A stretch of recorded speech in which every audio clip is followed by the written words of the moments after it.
Hi guys, this is part 2 of the church tutorial, and we're going to finish the first floor and then we're going to move up into the second floor of the church today. Just doing some adjustments here because I realized that I want tokens to sit in these properly, so I'm moving them back just slightly so that the token doesn't look like it's sitting on the back of the pew there. And now I'm going to start working on some embellishments and some decor. And I decided I'm going to take advantage of these little nooks to use some of the same dressing that I used at the altar. These are more flower pots, just to keep the same sort of consistent look for the candles, which I'll put in here.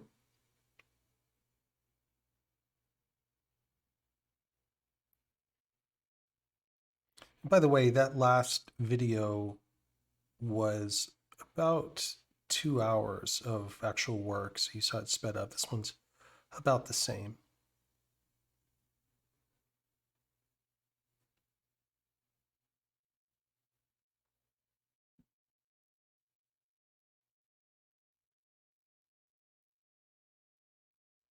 And while this is sped up, you can imagine when it's slowed down, I'm really just evaluating the space. I'm thinking about how I want things to be laid out, what I want to solve next. A lot of creativity is just sort of problem solving in sequences.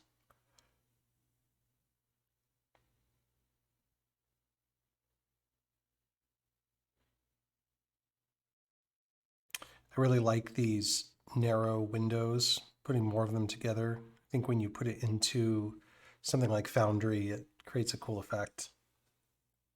Glad it's an option now. Now I'm covering up the joints between some of these walls just because they didn't link together in the way that I like. So I just used some pillars to cover those joints up.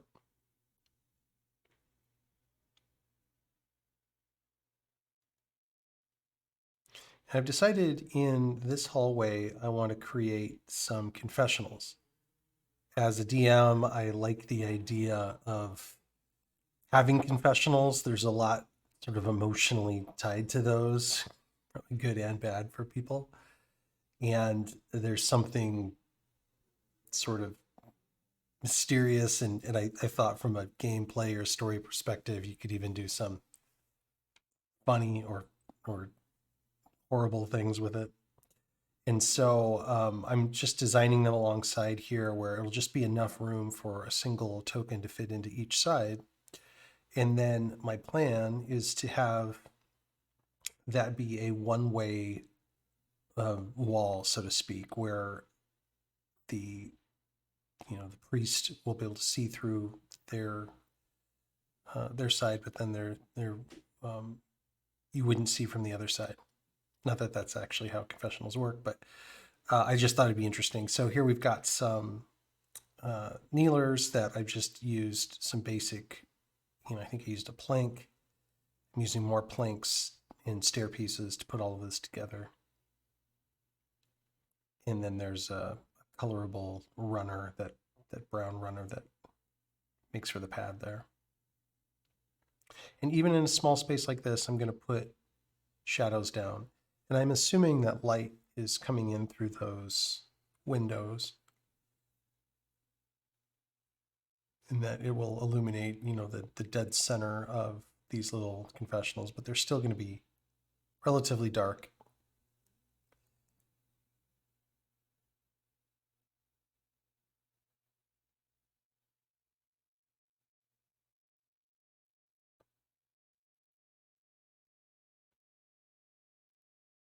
I've decided I want these statues not just sitting on, the tiles or the bricks that they're sitting on. I wanted to just give them something that looked more like they were meant to be in that space.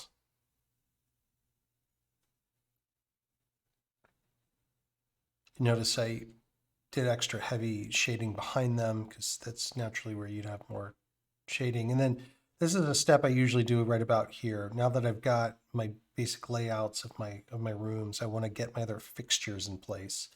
So lanterns are going to be a fixture, and I tend to put those at level 400, maybe level 300. But that just establishes where my light's going to be coming from. And now I'm using the transparent staircase, and I'm snapping to grid. And it just gives you the ability to make a staircase out of really any material that you want to make it out of.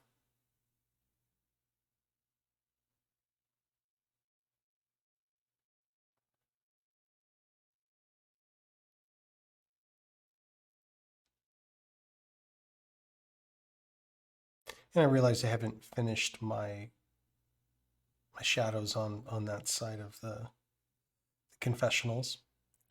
Now again, just evaluating how I want to go about the next part of the space. Really this back space here, what is it going to be?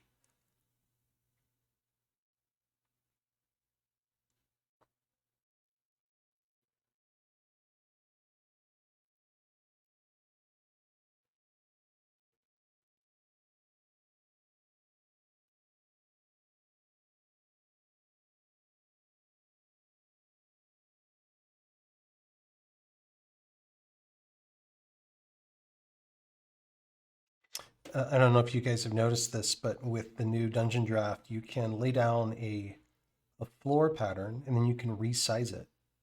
And so I've actually, for example, made a fish using that cobble that you see there that kind of goes in the arcing sort of pattern. Colored it blue, tinted it blue, uh, drew the outline of a fish in a very large size across many squares. And then you grab it and you can shrink it down and you can bring that texture into something like a fish. And I turned it into a prefab, although there's problems with prefabs and in floor or patterns still doesn't grab them quite right. Hopefully that gets fixed in the future. But here I'm just following the same principles I did before. I lay out a floor and then I build walls. And as the room starts to take shape, I put in some of the main elements here. I've decided that I think this room is really going to be where, whoever resides over this church, where they would have some meeting space, some office space, potentially a kitchen.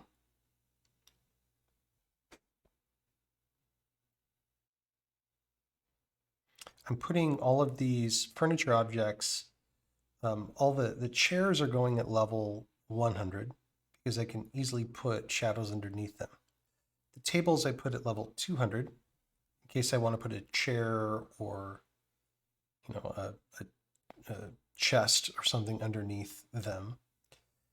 And then if I'm going to put something on a table, I usually put it at level 300 so I can put shadows underneath it. I need some space between the table and the thing sitting on top of it in order to have enough room to do that properly. So again, if you just remember, put your tables at level 200. My cabinets in shelves and things that go up high, I'll generally put those at level 300. It gives me the ability to put counters and tables underneath them, still be able to slide things in between. But, and then I'll, it gives me enough room still to put things on top as well, still be able to put shading underneath it.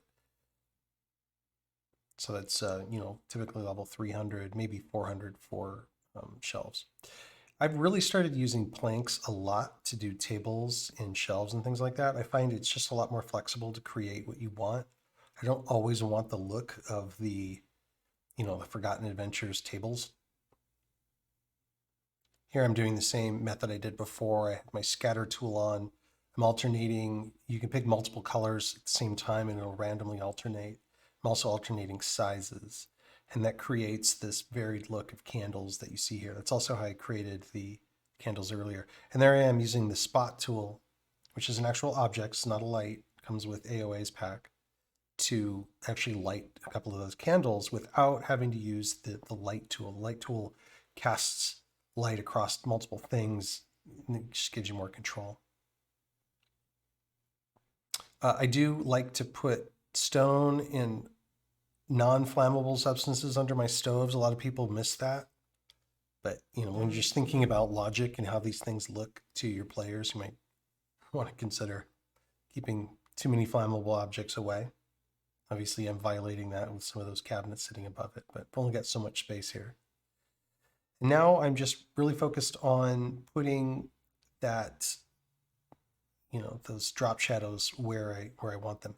These are pictures, and I'm just putting them together with stair pieces. I think it's pretty convincing. And when I go to dress a room, I try not to put in anything that really stands out that would make a player go, oh, what's this? What's this purple magic wand sitting over here? I think that's for the DM to put things like that in. So I rarely do it unless it's a room that purple magic wands just make sense. So I try to put clutter in, but it should be clutter that makes sense with the space and doesn't to draw attention to itself particularly. Or it's generic enough that there could be a story or not around that piece of clutter.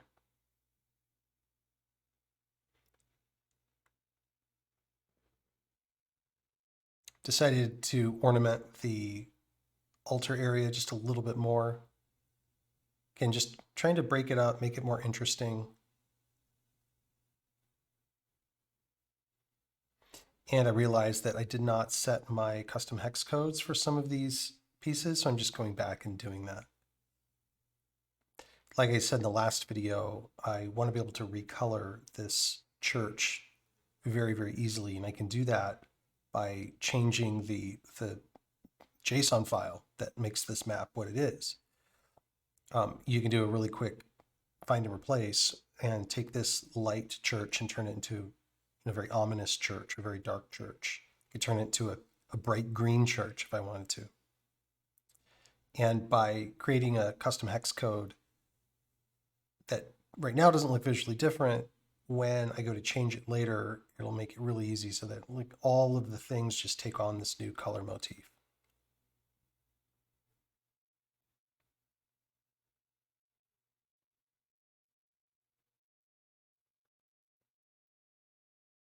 Don't forget your shadows around your pillars. And now I'm just looking at the space and deciding how I want this area to look. And what I've landed on is that this is going to be sort of a utility type room. There's going to be storage here. And at some point I will build a staircase here as well. I'm using the spline tool. A lot of people don't realize this, but if you're drawing a path and then all of a sudden you come to a curve, you can engage your spline there, and it actually helps you avoid the the spikes. You can see just a little bit of spike there in this, but it helps you avoid that. Again, these little tables are going at level 200 in case I want to put something on top of them or underneath them. And I'm just finishing them off. I couldn't quite get them in there the right way that they looked right, so I'm just kind of giving them a little bit of a wood finish to make it look like they're maybe molded into the wall. And I'm being cognizant about where my shadows are going to lay and where things are in relation to each other.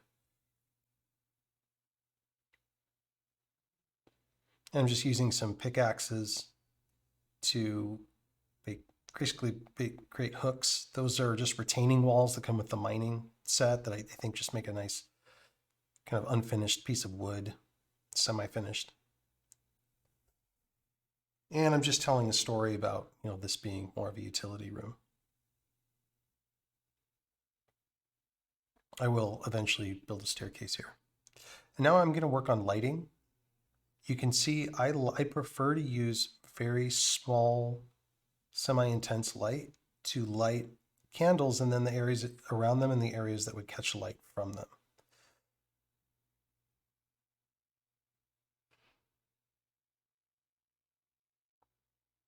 And here I'm using some of Forgotten Adventure's new lighting effects, which I love, that can create, very controlled shapes.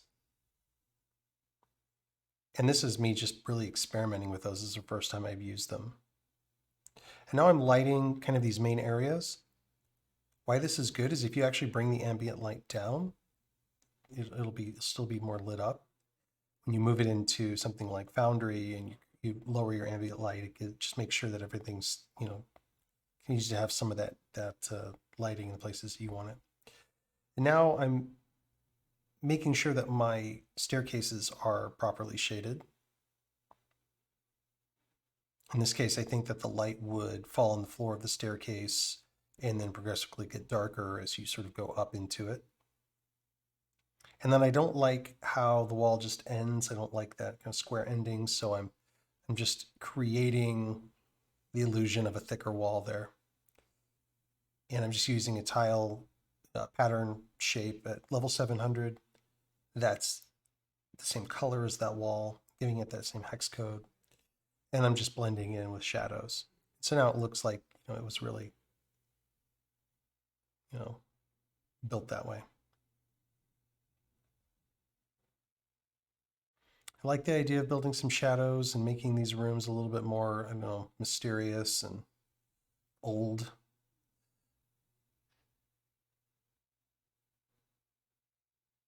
And now we're going to a second level. I created a second level and then I made it transparent, or I made it so I could see the level below. And so I'm not actually operating on the level below now, I'm operating the level above. And I'm just tracing my lines and I'm laying down my floors. So I'm following the same process I did when I started my bottom level. I'm getting the floors blocked out, but because I already drew my base foundation, a lot of that work's done for me.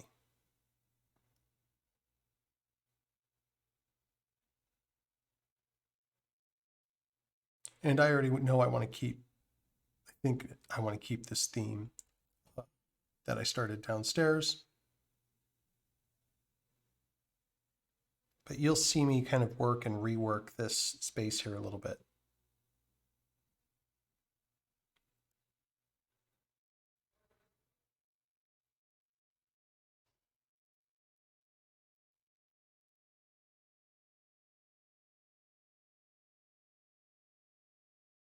Since we're on the top floor, there's going to be less heavy flooring. There's going to be more wood just because of the amount of weight that it would have to support. And this wood I'm also doing in that same custom hex code because I want this wood also to darken or to change color if I decide to change the hue of this map.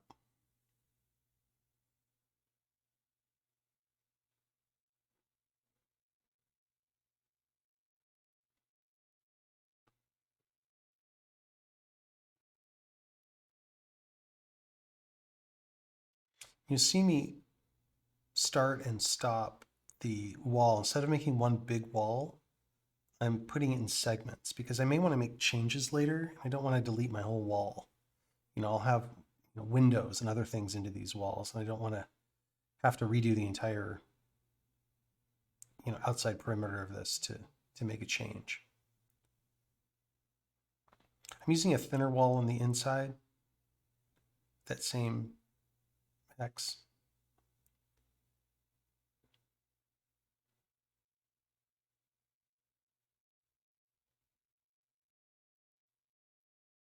And again, I'm breaking the wall up, so I've got some flexibility to make some changes.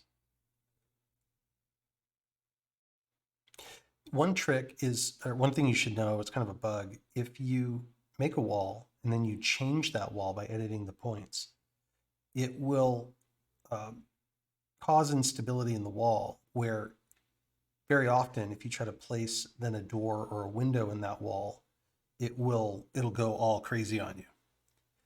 And I've noticed that happens if the wall was changed through edit points. So I try to draw the wall cleanly and not, edit points when I know that I'm going to have to put something on it later.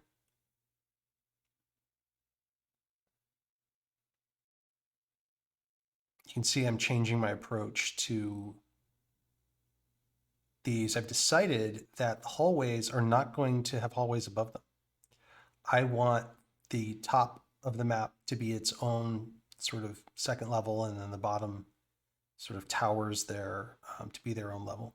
And I'm going to instead put roofs over this area.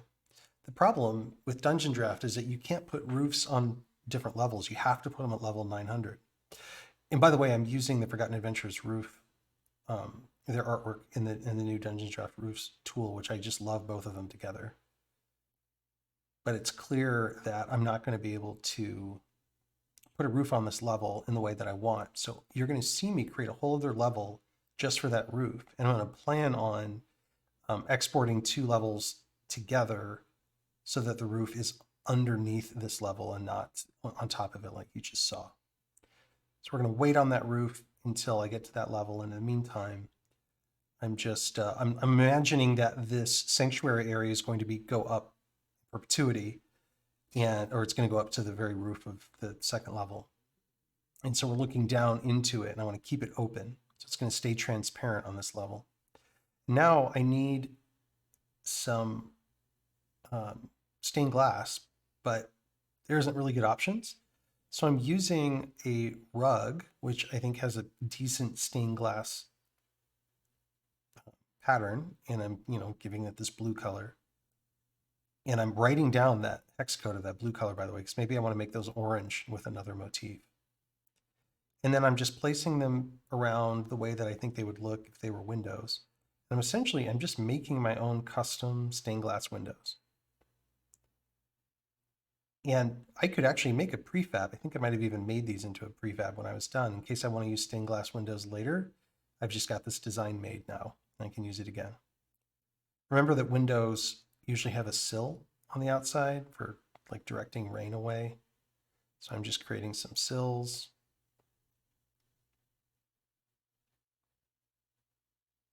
And then I feel like the light coming through would be a blue light. What you can do with Dungeondraft is you can place a light down. Once it's placed, you can grab it and you can rotate it. You can't rotate it until you've placed it. So I'm placing it, I'm rotating it, and then I'm copying it and pasting it again. And I think that looks nice. I think it makes it look like the light is coming in through those stained glass windows.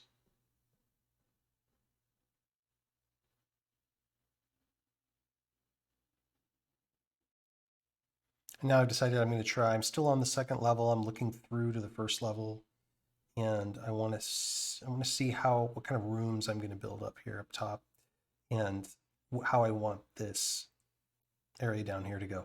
I've decided that I want to put an organ in here. I don't have an organ in my assets, but I want one, so I'm going to make one. And I looked up on the internet medieval organs to give myself some design ideas. And, sure enough, it's just like anything else. It's made up of rectangles of wood and other things. So in a second, I'll start getting into that.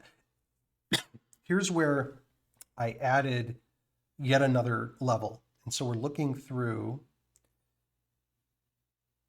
and I'm just putting the roofs in. Again, all on their own level.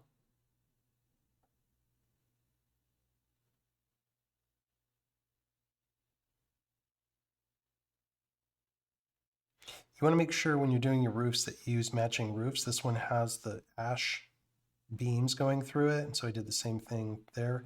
And here I'm trying to fill in this gap. I don't quite know how to do it.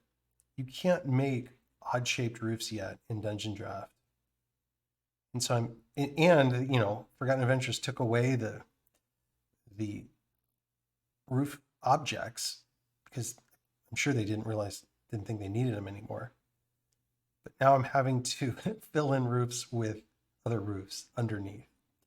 So it's not perfect, but no one will ever notice those little joints.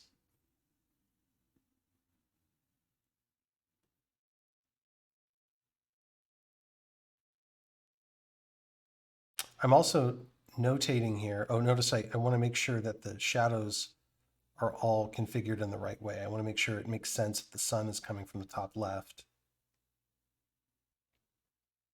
So you'll see me adjust these shadows in the rotation of things so that they make sense. Here I'm just making a drop shadow. I used the, I think the 20% opacity with that, might have been the 40%. And you see now my second floor is now on top of those roofs. I've set it up where the transparency is such that these roofs are where I intend them to be. And that's underneath this second floor. And when I export them, I'm going to export these roofs and the second floor together, and it'll make one big transparent tile. Remember, you still have shadows. Even if it's a lit part of the roof, there's still shadows, occluding there around where the walls meet it. So don't just assume that your shadows are fine when you use the roofs tool. Really pay attention to like how things are joining up. Okay, so now that I'm happy with those roofs, I can get back to the second floor and start to finish that.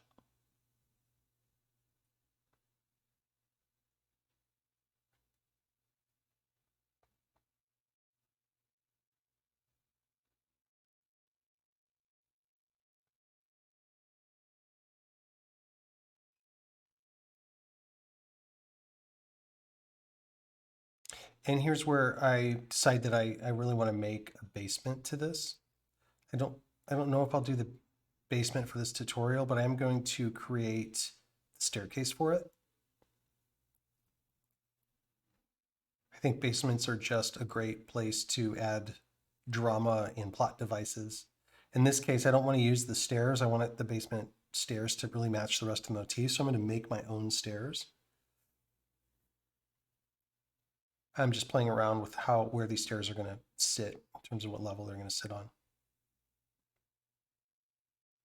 And I'll just follow the natural lines within the pattern to really make the stairs. And I don't have to really worry about a wibbly wobbly line. It's just already, all the artwork's already kind of laid out in the right way.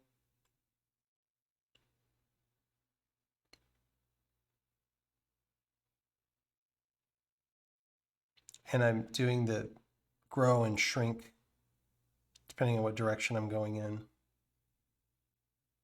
And I've decided I don't like those little teeth that are on there, and I just want this to look cleaner. So I'm bringing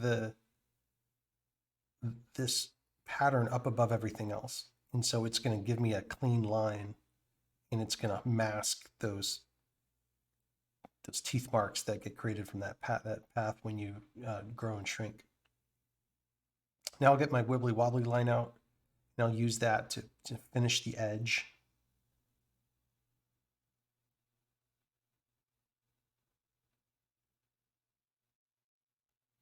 And now what I realize is that my staircase is really ending too close to the end of the building, and I don't want my basement to be, protruding out of the, the normal walls perimeter of the building.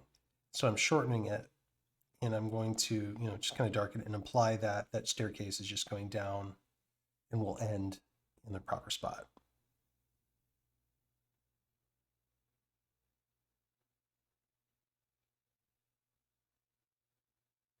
And you can see I just progressively used longer and longer shadows and kept laying them down in the same spot, and it gives you that nice transition from the top of the stair to the bottom.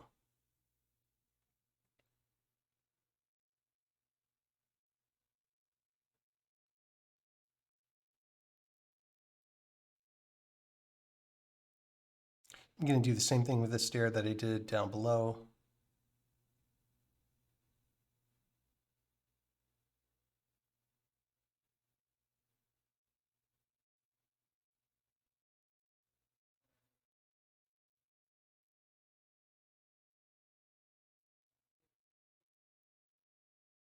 And I've decided that this room is going to be the room that the priest really lives in. And there's a couple of beds. Maybe there's a couple of priests that live here in the church.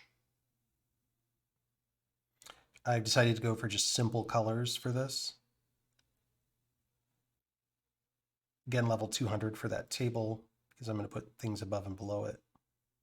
Level 100 for the little chair that you see there.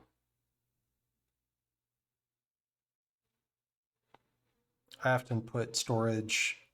You never want to put, try to go overboard with storage and things like that in these things. So I put chests under beds as a way of implying that there's more storage in the area.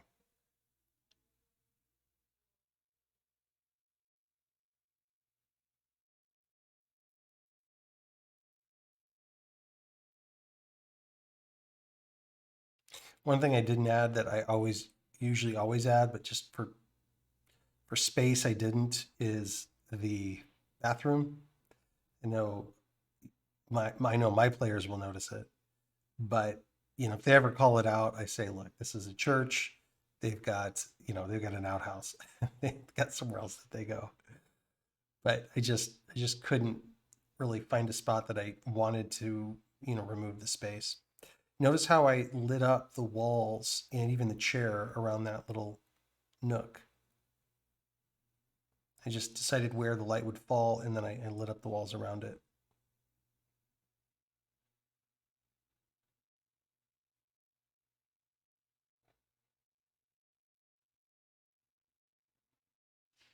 And I realized that I need stained glass on the top here. So it's going to be a little bit harder. I'm working with straight pieces, but I'm wanting to lay them out over a curve. So it's not going to be precise, but it'll be a starting point.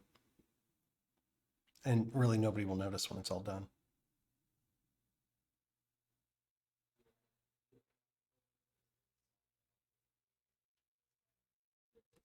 And that's it. Then the next one, we're going to finish this map, and then we're going to actually export everything. And I'll show you how I do some of my post-processing with these maps so that I can get them into a VTT. So hopefully you guys enjoyed it, and let me know in the comments if there's anything that you had questions about what I did.